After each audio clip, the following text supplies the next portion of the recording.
In 1954, the small Central American nation of Guatemala became the center of one of the Cold War's most secretive operations. A CIA-backed coup removed the country's elected president, Jacobo Arbenz, plunging the nation into decades of violence. It wasn't just a coup.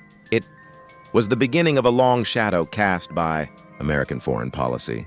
Before the coup, Guatemala was a country of farmers and workers. Its people struggled under vast inequality.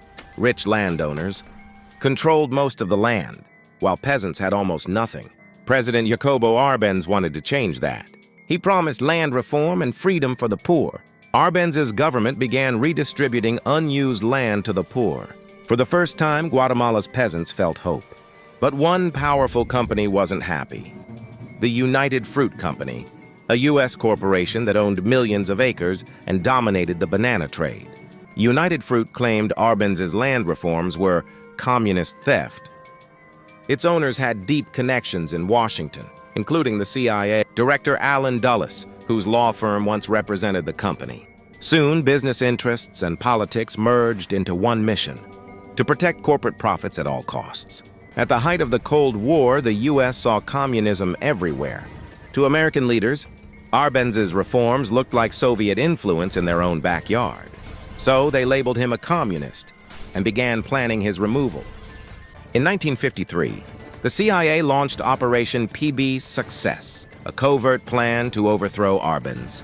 They trained Guatemalan exiles, armed mercenaries, and spread propaganda across the region. Every move was hidden under layers of secrecy. The CIA created a fake radio station, Voice of Liberation, to spread lies that a massive rebel army was approaching the capital. Fear began to spread. Many Guatemalan soldiers believed the country was already lost. In June 1954, U.S. planes began flying over Guatemala City, dropping leaflets and small bombs. The message was clear: surrender or be destroyed. The psychological warfare was working. Panic spread fast. A small CIA-backed force, led by Colonel Carlos Castillo Armas, crossed the border from Honduras. They weren't strong enough to win militarily, but the CIA's lies made it look like a full invasion. Arbenz's own army began to lose faith. On June 27, 1954, President Arbenz resigned. He gave one last speech, blaming U.S. imperialism for destroying Guatemala's democracy. Then he fled into exile, leaving his country in chaos. Colonel Castillo Armas became Guatemala's new leader.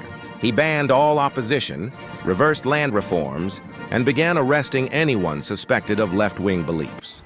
The democracy Guatemala once had was gone. Soon, the repression grew worse.